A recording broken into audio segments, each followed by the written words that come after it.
Hello बच्चों, बहुत बहुत स्वागत है एक बार फिर से। तो बहुत दिनों के बाद मिल रहे हैं। जैसा कि आपको पता है, हमेशा आपके सामने प्रस्तुत होता हूं तो कुछ अच्छा बताने की कोशिश करता हूं। तो आज भी मैं आपको कुछ अच्छा बताने की ही कोशिश करूंगा।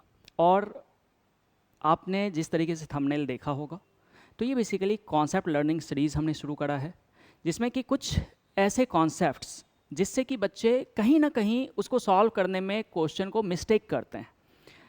तो ऐसे ही हमने कॉन्सेप्ट्स उठाए, ऐसे ही हमने क्वेश्चंस लिए हुए हैं ताकि वहाँ आपको कुछ सीखने को मिले।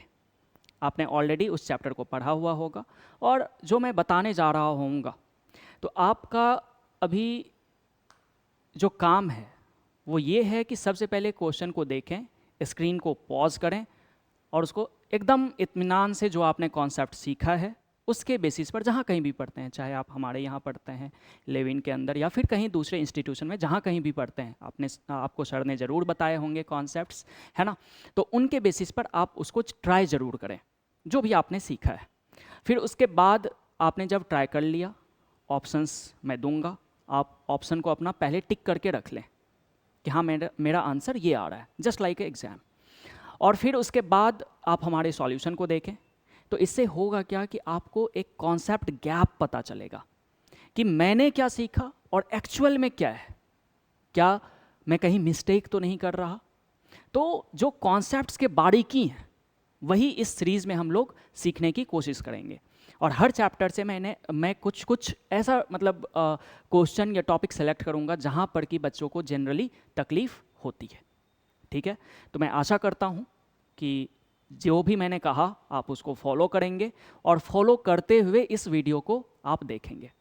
तो मैं आपको नीट और जेई की कसम देता हूं कि आप पहले क्वेश्चन को सॉल्व करें, आंसर अपना निकालें, फिर उसके बाद मेरे सॉल्यूशन को चेक करें। करेंगे इतना? आशा है। चलिए देखिए, क्वेश्चन आपके सामने ये क्लास 12 कैपेसिटेंस का है, जिसमें कि इक्विवेलेंट डाइलेक्ट्रिक कांस्टेंट पूछा जाता है या फिर इफेक्टिव डाइलेक्ट्रिक कांस्टेंट पूछा जाता है। और क्वेश्चंस आपके थोड़े बहुत जाने पहचाने लगे होंगे अगर आपने कैपेसिटेंस करा है तो।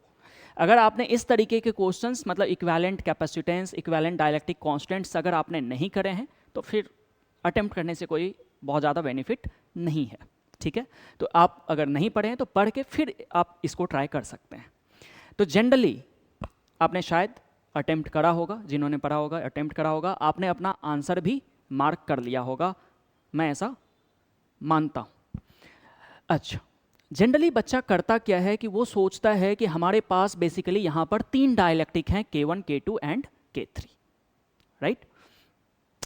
तो वो 3 कैपेसिटर को फॉर्म करता है। ऑब्वियसली 3 ही कैपेसिटर बन भी रहे होंगे और आप जानते हैं कि जब हम कैपेसिटेंस लिख रहे होते हैं पैरेलल प्लेट कैपेसिटर के अंदर, तो क्या C equals to epsilon not A by D होता है अपना। पैरेलल प्लेट कैपेसिटर में कैपेसिटेंस कैसे लिखते हैं आप? Epsilon not A by D, ये आप जानते होंगे। अब जरा देखना, K1 वाले के लिए अगर मैं इस वाले का नाम दूं कि ये वाला कैपेसिटर मैं C1 बना रहा हूँ, ये वाला कैपेसिटर मैं C2 बना रहा हूँ और ये वाला कैपेसिटर मैं C3 बना रहा हूँ, तो जो C1 का नाम होगा यानी कि C1 का जो वैल्यू निकल के आएगा वो कितने के बराबर? Epsilon not. एरिया इसका कितना है? प्लेट एरिया कितने के बराबर है? A/2 डिवाइडेड बाय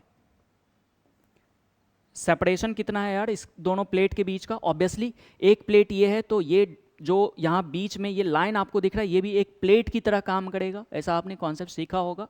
तो ये मैं क्या कह रहा हूँ, एप्सिलॉन नॉट A/2 और ये सेपरेशन कितना है इसके बीच का? D/2, यानी कि ये कितना आ जाएगा? 2 कट जाएगा तो अपने पास आएगा ये एप्सिलॉन नॉट A/D। ठीक है, epsilon not A/D। Similarly C2 अगर आप देखोगे, अच्छा एक चीज़ आप और देखें, मैं एक चीज़ मिस करा, क्या एक डाइलेक्ट्रिक कांस्टेंट भी है K1? क्या K1 से मल्टीप्लाई भी आप करोगे? बिल्कुल सर, K1 से मल्टीप्लाई करना पड़ेगा हमें, तभी तो ये निकल के आएगा। तो K1 टाइम्स आपने इसमें मल्टीप्लाई कर देने हैं। K1 टाइम्स क्या कर देना है? मल्टीप्लाई कर देना है। तो ये आ गया तुम्हारा कितने के बराबर? C1 का वैल्यू ये निकल के आ गया। सिमिलरली आप क्या करेंगे? C2 निकालेंगे। तो जब आप C2 निकाल रहे होगे तो C2 का वैल्यू कितने के बराबर हो जाएगा, सेम टू सेम इसी तरीके से आप करिए। क्या डायलैक्ट्रिक कांस्टेंट K2 है, तो K2 epsilon not surface area इसका मैं कितना लूँगा, इस वाले प्लेट का A/2, सेपरेशन इसके बीच का कितना है, वही D/2, इतना आपने करा, राइट। अच्छा, तो यहाँ से आप जरा देखें क्या ये कितने के बराबर आ जाएगा, कितने के बराबर आ जाएगा ये, K2 एप्सिलॉन नॉट A/D, ये आपका C2 आ गया। C3 भी निकाल लें इसी तरीके से, ये हर कोई बच्चा निकाल लेगा, मैं इतना जानता हूँ। C3 कितने के बराबर आ जाएगा, K3 पूरा K3 एप्सिलॉन नॉट, क्या ये पूरा प्लेट जो है वो एरिया कितना है प्लेट का, A है, और ये पूरा प्लेट और ये इसके बीच का सेपरेशन वापस से कितना होगा, D/2, राइट ना। तो ये D/2 आपने कर लिया, तो ये कितने के बराबर आ जाएगा यार, ये आ जाएगा तुम्हारा 2K3 epsilon not A/D, clear है, 2K3 एप्सिलॉन नॉट A/D। तो मेरा काम पहले ये सिंपल कर लिया मैंने, C1 निकाल लिया, C2 निकाल लिया, C3 निकाल लिया। अब इसके कनेक्शन के बारे में हम बात करते हैं कि ये C1, C2, C3 आपस में कैसे कनेक्टेड होंगे, राइट ना, कैसे कनेक्टेड होंगे। तो जनरली शायद मैं जहाँ तक जानता हूँ, मैंने जो बच्चों को देखा भी है, वो इसको कनेक्ट कुछ इस तरीके से करता है। वो कनेक्ट करेगा इसको, ये जरा देखना, ये कैपेसिटर बनाएगा वो C1, फिर उसके बाद वो बनाएगा C2 और फिर वो बनाएगा C3, फिर वो बनाएगा C3, ऐसे वो बना लेगा। यानी कि ये हो गया C1, ये हो गया C1, ये हो गया तुम्हारा C2, ये हो गया तुम्हारा C3, और इसको आपने कनेक्ट कर लेने हैं और यहाँ से टर्मिनल निकाल देने हैं तुम्हें, यहाँ से टर्मिनल निकाल देने हैं। तो ये वाला ऊपर वाला टर्मिनल और ये वाला नीचे वाला टर्मिनल, C1, C2, C3 इस तरीके से कनेक्ट कर लिया। फिर वो सोचता है, आपने भी शायद सोचा होगा कि ये C1, C2 कैसे कनेक्टेड है, पैरेलल में, कैसे कनेक्टेड है, पैरेलल में। तो इसको पैरेलल में कनेक्ट करोगे तो कैसे, C1 प्लस C2, देन उसके बाद इसके साथ C1 plus C2 is series with C3, ऐसे आपने किया होगा शायद से। तो ये चीज़ गलत है, ये चीज़ गलत है। और आप ये करके देखना, ये आप करके देखना, कुछ ना कुछ यहाँ आंसर जरूर आएगा, कुछ ना कुछ जो ऑप्शंस दिए गए ना ABCD, इनमें से कोई ना कोई आपका जरूर मैच कर रहा होगा, ठीक है। और ये आप इसको काट लेना, ये आपका सही नहीं है, ये आपका सही नहीं है। तो सर सही क्यों नहीं है, सही क्यों नहीं है, बातों को समझ रहे हो क्या? आपने ये करा तो सही क्यों नहीं है? मैंने तो सर ऐसा ही सीखा था, लेकिन अगर आपने ऐसा सीखा था तो आपने गलत सीखा था, राइट। क्या सही है उसको जरा देखें, ध्यान से देखना। हमने मान ये लिया है इसमें कि ये वाला जो लाइन है वो क्या है, इक्विपोटेंशियल सरफेस है। क्या है, इक्विपोटेंशियल सरफेस है। इक्विपोटेंशियल सरफेस होने की वजह से ये पूरा लाइन का पोटेंशियल आप क्या कह रहे हो, सेम है। मान लो मैं ये कह रहा हूँ, ये समझने वाली बात है, काफ़ी कॉन्सेप्ट में गहराई है, समझें। मान लो कि आपने इसको बैटरी से कनेक्ट कर लिया, ये पॉजिटिव एंड और ये वाला आपका नेगेटिव एंड, सही। इस वाले पॉइंट का पोटेंशियल है V और इस वाले पॉइंट का पोटेंशियल है 0, क्योंकि नेगेटिव से कनेक्टेड है तो मैं 0 मान के चलता हूँ और इसको V मान के चलता हूँ। और ये वाला लाइन का जो पोटेंशियल है वो आप कह रहे हैं x, मान लो आपने x माना है, यानी कि ये पूरा सरफेस का पोटेंशियल जनरली बच्चा क्या मान लेता है, x मान लेता है। तो ऐसा मानने से होता क्या है कि वो ये सोचता है इसके बीच potential difference V minus x, इसके बीच, इस दोनों प्लेट के बीच पोटेंशियल डिफरेंस x माइनस 0, यहाँ भी पोटेंशियल वो x ही मानता है और यहाँ का पोटेंशियल कितना है, 0 है। तो वो सीधा सोचता है ये पूरा एक प्लेट है क्योंकि इसका पोटेंशियल x है, ये पूरा एक प्लेट है क्योंकि पोटेंशियल इसका क्या है 0 है, तो ये एक कैपेसिटर वो पूरा मान लेता है x माइनस 0 पोटेंशियल डिफरेंस का, और यहां पर वो सेपरेट कर देता है v माइनस एक्स, क्या पोटेंशियल डिफरेंस यहां दोनों में सेम है। आप समझें कि जब आप यहाँ कैपेसिटर बना रहे थे तो इस वाले प्लेट का पोटेंशियल v, इस वाले प्लेट का x, इस वाले प्लेट का यहाँ से यहाँ तक वाले प्लेट का पोटेंशियल v, और यहाँ से यहाँ तक प्लेट का पोटेंशियल x, यानी कि ये आपने v और x वाले को आपने क्या करा, एक साथ कनेक्ट कर लिया पैरेलल में, क्योंकि आप जानते हैं कि अगर पोटेंशियल डिफरेंस सेम है तो they are connected in parallel, right. फिर उसके बाद x माइनस 0 इसके बीच पोटेंशियल डिफरेंस अलग हो गया, then that will be connected in series, right. तो आप ये कर लेते हो कि यहाँ का x है, यहाँ का 0 है, तो इसलिए मैंने ऐसे कनेक्ट करा है। इस वजह से, इसी लॉजिक से आप ये चीज कहते हो कि C1 C2 C3 ऐसे कनेक्टेड है, जो कि सही नहीं है, ये कॉन्सेप्ट यहां आके फेल हो जाता है, गलत है। क्योंकि इतना बारीकी है ना, मैं अभी समझाऊंगा, आप जब उसको समझोगे, अगर समझ रहे होगे तो तुम्हें लगेगा कि मास्टर ने क्या सही बताया है। अगर आप उस कॉन्सेप्ट को जो मैं बता रहा हूं वो अगर आप समझ पा रहे हैं तो जरा देखना मैं क्या कहना चाहता हूं। ये जो अभी निकाले हो तुम, वो इस बेसिस पर आपने ये कहा है, इस तरीके से अरेंज करा है आपने। लेकिन मेरा मानना क्या है कि सर यहां पर पोटेंशियल आप जो x बोल रहे थे वो इतना दूर आपका x है, कितना दूर आपका x है, किस वाले सेगमेंट के लिए, इस वाले में और इस वाले में, जरा देखना ताकि आप डिफरेंशिएट कर पाएं।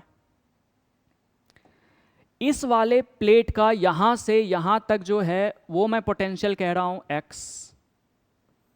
x, और यहां से यहां तक का पोटेंशियल जो है वो मैं मान रहा हूं x डैश।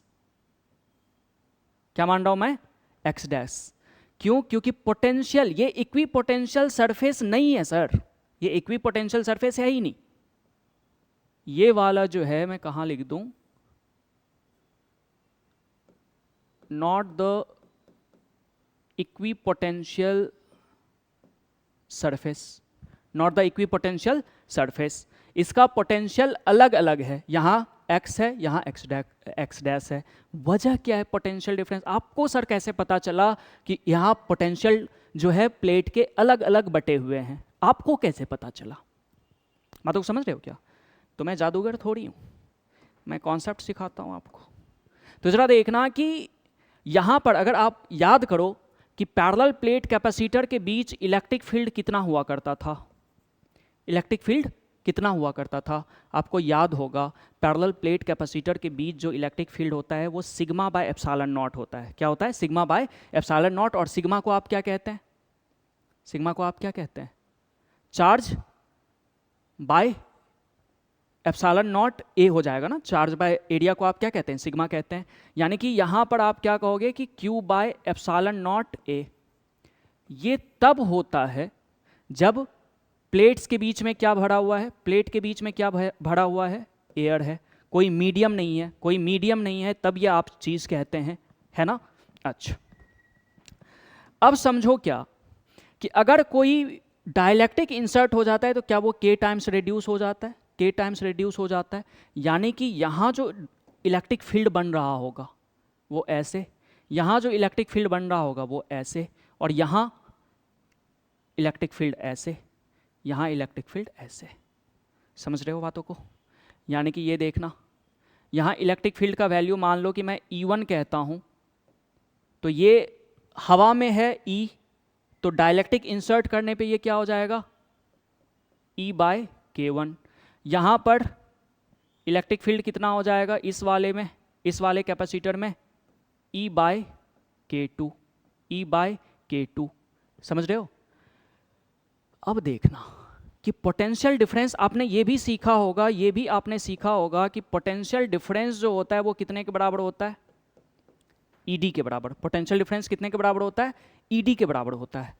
तो अगर इलेक्ट्रिक फील्ड यहाँ पर E/K1 है और सेपरेशन ये D/2 है, सेपरेशन तो सर यहाँ भी D/2 है, सेपरेशन तो यहाँ भी D/2 है, लेकिन इलेक्ट्रिक फील्ड क्या इस दोनों कैपेसिटर के बीच में अलग अलग आ रहा है। यही पॉइंट आपको समझना था कि दोनों कैपेसिटर में इलेक्ट्रिक फील्ड जो है वो अलग अलग आ रहा है, और इलेक्ट्रिक फील्ड अलग अलग होने की वजह से यहाँ इस दोनों प्लेट के बीच और इस दोनों की प्लेट के बीच पोटेंशियल डिफरेंस कभी सेम नहीं आएगा।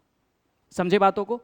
क्या यहाँ पर अगर मैं इस वाले कैपेसिटर की बात करूं फर्स्ट वाले के लिए, तो मैं डेल वी कहता हूं, डेल वी इक्वल्स टू क्या ये E1 इंटू सेपरेशन कितना है D/2, E1 into separation D/2।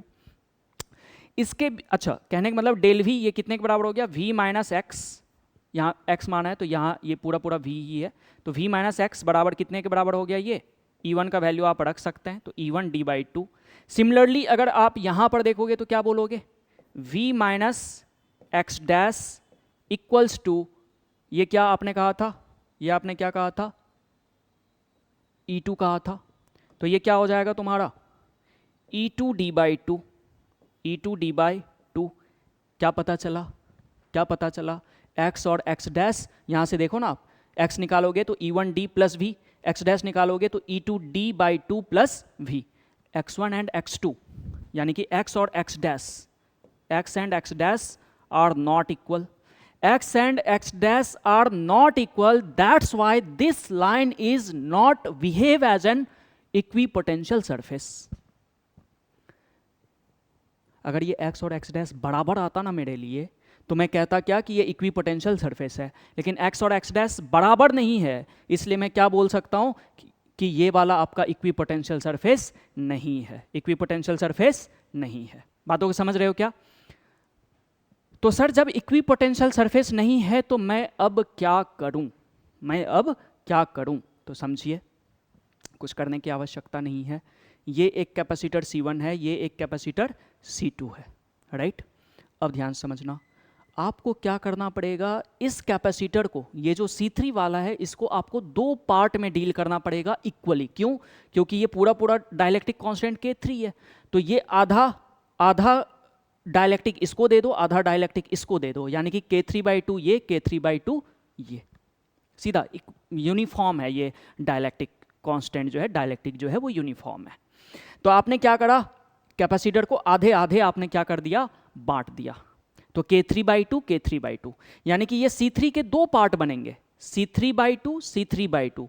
एक C3/2 C1 के साथ सीरीज में कनेक्टेड होगा और एक C3/2 C2 के साथ सीरीज में कनेक्टेड होगा, यानी कि इसका स्ट्रक्चर मैं कुछ ऐसा बनाऊंगा, इसका स्ट्रक्चर मैं कुछ ऐसा बनाऊंगा, देखते रहना, बस यही कॉन्सेप्ट को था समझना। एक कैपेसिटर ये बन गया,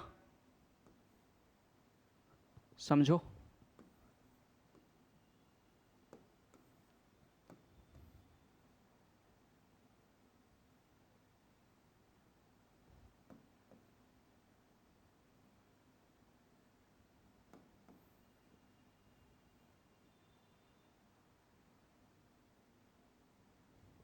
देखिए हमने बना लिया कैपेसिटर,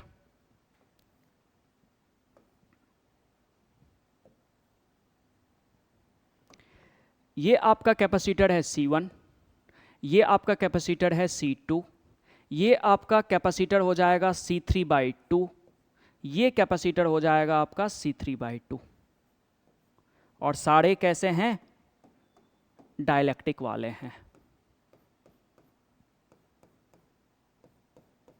समझ रहे हो, सारे इसमें डाइलेक्ट्रिक भरे हुए हैं। इतना तक समझ आ रहा होगा, अब कुछ खास नहीं है इसमें, बस यही समझना था आपको, ठीक है ना, कि इक्विपोटेंशियल सरफेस नहीं है। और फिर हमने कैसे कनेक्ट किया, ये कैपेसिटर सीरीज में, ये कैपेसिटर सीरीज में, राइट। अब जरा देखो क्या हो गया, C1 C2 सारा कुछ तुम जानते हो, तो ये पता चला ना C3/2 मैंने कैसे करा है, C3/2 मैंने कैसे करा है। अगर आप K3 को आधे आधे पार्ट में बांट दो, K3 को आधे आधे पार्ट में बांट दो, तो वो क्या होगा, K3/2, कहने मतलब ये पूरा का पूरा 1/2 से मल्टीप्लाई हो जाएगा, तो बस वो C3/2 हो जाएगा। समझ रहे हो ना बातों को? तो C3/2 C3/2 करके आपने बांट लेने हैं। अब देखो C1 का वैल्यू एक बार लिख लेना। C1 का वैल्यू कितना आया था? K1 epsilon not A/D। C2 कितना आया था तुम्हारा? K2 epsilon not A/D। C3/2 का वैल्यू, C3/2 का वैल्यू आपने निकालना है। क्या C3 का वैल्यू ये है, इसको 2 से डिवाइड करोगे, 2 से डिवाइड करोगे तो ये क्या निकल जाएगा? K3 epsilon not A/D। ठीक है ना? इसको आपने डिवाइड करा है 2 से। अब सिंपल है, आपने इसको ऐड करने हैं। तो ये दोनों कैसे कनेक्टेड हैं यार? सीरीज में। फिर ये दोनों सीरीज में, तो पहले आप ऐसे निकाल लो 1/C इक्वेलेंट डैश, इस दोनों के बीच का मैं कह रहा हूँ। तो ये क्या हो जाएगा? 1/C1 plus 1/C2, 1/C1 plus 1/C2, sorry 1/C2 नहीं है, ये 1/this, यानी कि C3/2। कहने का मतलब ये कितने के बराबर आ गया जरा देखना? 1/C equivalent dash equals to 1/C1 करोगे तो ये क्या बनेगा? D/K1 epsilon not A, right. फिर C3/2 का रेसिप्रोकल ले रहे हो, तो रेसिप्रोकल लोगे तो क्या बनेगा? D/K3 epsilon not A, D/K3 epsilon not A। तो यहाँ से आप जरा देखना कि 1/C equivalent dash equals to D/एप्सिलॉन nought A is taken common, तो ये बचा 1/K1 प्लस 1/K3। सही है। अब क्या कर लो तुम, इसके बीच C इक्वेलेंट डैश कहा, अब इसके बीच निकाल रहा हूँ ये C2 वाले के साथ। तो 1/C equivalent dash equals to 1/C2 plus 1/C2 plus क्या हो जाएगा ये? 1/C3/2, C3/2 क्या हो गया ये? 1/C equivalent dash equals to 1/C2 करोगे तो ये क्या होगा? C2 का रेसिप्रोकल, यानी कि D/K2 epsilon not A plus C3/2 करोगे तो ये क्या होगा? D/K3 epsilon not A, right. यहाँ तक अच्छा। एक चीज और देखना कि जब तुम ऐड करोगे ना तो ये ऐसा, मतलब अब जो ये कैपेसिटर बन रहा है वो कैसा बन रहा है?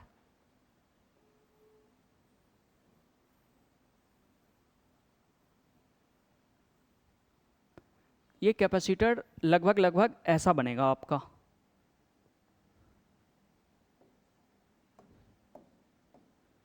अब जब लोगे ना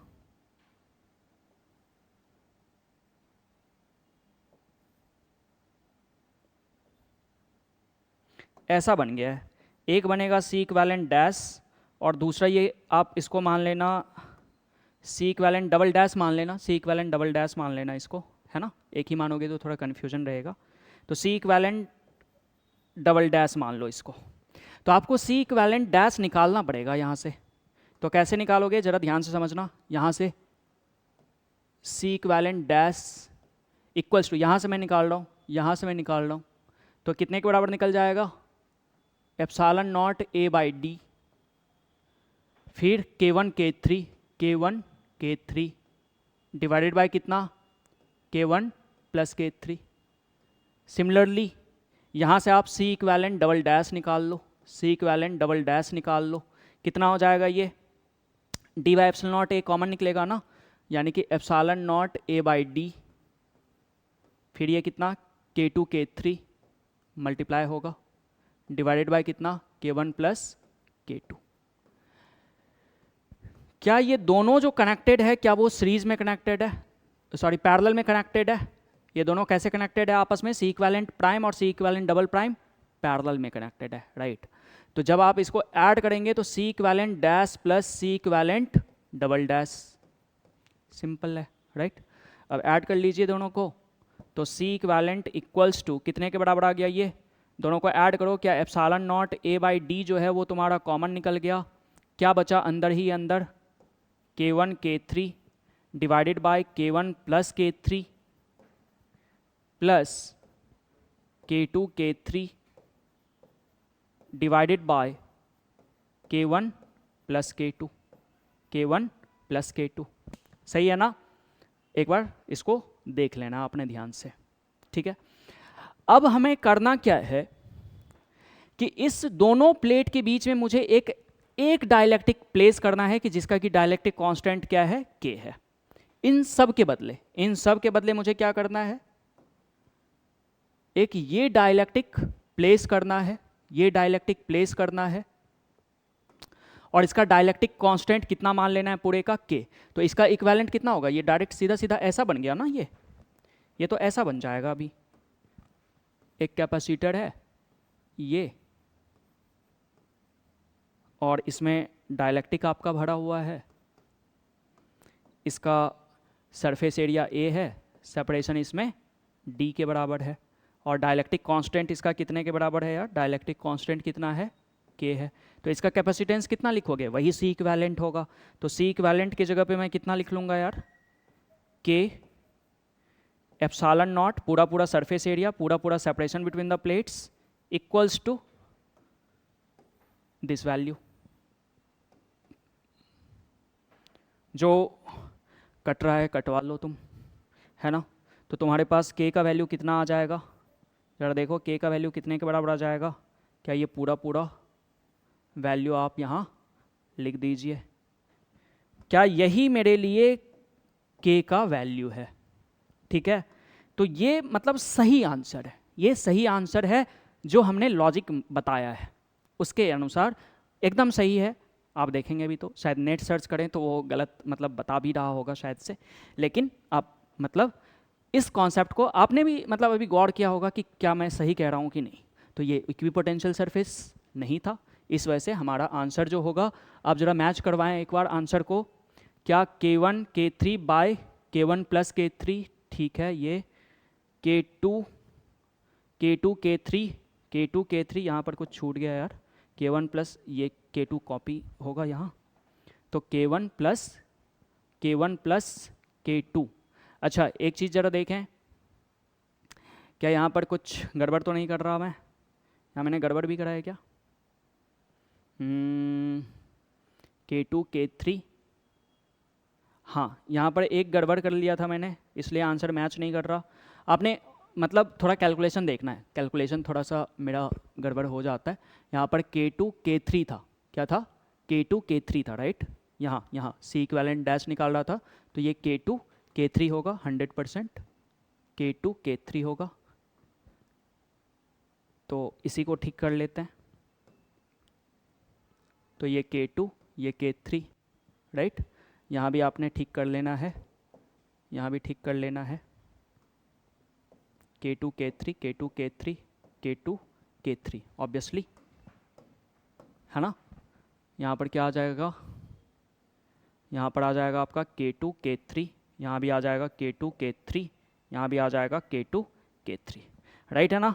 यहाँ से ये कैलकुलेशन यहाँ से मैंने खींचा है C इक्विवेलेंट डैश वाला, ठीक है। तो इस तरीके से आप क्या कर सकते हैं, इसको सॉल्व कर सकते हैं। बस इसमें ध्यान रखना है, सावधानी रखना है थोड़ा कैलकुलेशन का, है ना। तो इस मुताबिक मेरे लिए जो आंसर मैच है वो क्या है, सी है, ठीक। थोड़ा सा समझने में तकलीफ भी होगी, लेकिन कॉन्सेप्ट आपको ऐसे ही लर्न करने हैं, समझ गए बातों को। तो आप मैं मान के चलता हूँ कि आपने शायद इसको समझा होगा ज़रूर, और ऐसे अगर क्वेश्चंस आते हैं तो आप गड़बड़ बिल्कुल भी ना करें, ठीक है।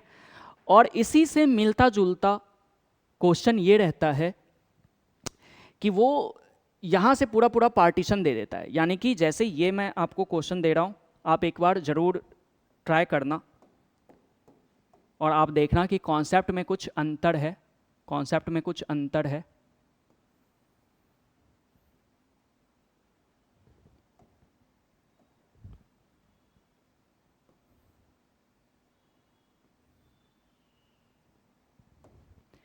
ये K1,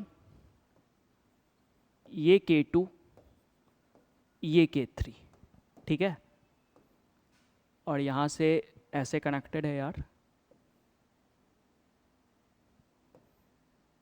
यहाँ से ऐसे ये कनेक्टेड है, ये वाला एंड बी कह लेता हूँ, ये वाला एंड ए कह लेता हूँ, या फिर इसको स्मॉल दे दीजिए, स्मॉल कर लीजिए इसको, ये वाला एंड ए, ये वाला एंड बी। ये a/2 है, ये भी a/2 है, ये सेपरेशन तुम्हारा d/2 है, और ये सेपरेशन पूरा पूरा d है, पूरा पूरा d है, और ये वाला कितना है, d/2 है। आपको इसमें वही k इक्विवेलेंट आपने बताने हैं, k इक्विवेलेंट इसमें आपने बताने, ठीक है। तो इस क्वेश्चन को आप ज़रूर ट्राई करें, और आप निकालने की कोशिश करिएगा कि क्या आ रहा है, और देखना कि जो कॉन्सेप्ट बताया है उससे थोड़ा ये अलग है। इसमें अगर आप करोगे ना, इसमें जब आप कनेक्ट करोगे तो ये C1, ये C2, ये C3, तो यहाँ होगा ये कि इसके बीच अगर आप देखो कि यहाँ प्लस और यहाँ पर ये क्या है, माइनस, बैटरी से जब आप कनेक्ट करोगे तो, है ना, ये एक कैपेसिटर को फॉर्म करेगा C1, ये एक कैपेसिटर को फॉर्म करेगा C2, और ये एक कैपेसिटर को फॉर्म करेगा C3। अब जरा देखना, यहाँ का पोटेंशियल V है, यहाँ का पोटेंशियल क्या मानोगे आप, X, यहाँ का पोटेंशियल क्या है 0, यहाँ का पोटेंशियल तुमने क्या माना है V, तो यहाँ का भी क्या होगा V, यहाँ का कितना होगा 0। तो इस दोनों के बीच देखो potential difference V minus x, इसके बीच x माइनस 0, क्या ये दोनों सीरीज में कनेक्टेड होगा, बिल्कुल सर। तो ये C1, ये C2, और फिर आप देखना कि इस दोनों प्लेट के बीच का पोटेंशियल डिफरेंस V माइनस 0 है, तो यहाँ इसको एक को मैं ऐसे कनेक्ट कर लूँगा, तो ये हो गया C3, ठीक है। तो आप ऐसे इस दो पॉइंट्स के बीच आराम से इक्विवेलेंट निकाल सकते हो, कोई गड़बड़ नहीं होगा। लेकिन पिछले वाले क्वेश्चन में आपने कॉन्सेप्ट के बारीकी को समझा होगा, ठीक है। तो अगर पसंद आया हो तो थोड़ा सब्सक्राइब वगैरह कर दीजिए, आपके लिए फ़ायदा है, ठीक है।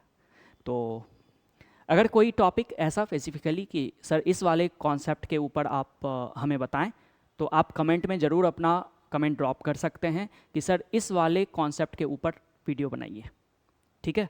तो मैं उसको ज़रूर कंसिडरेशन में लूँगा, ठीक है। Thank you.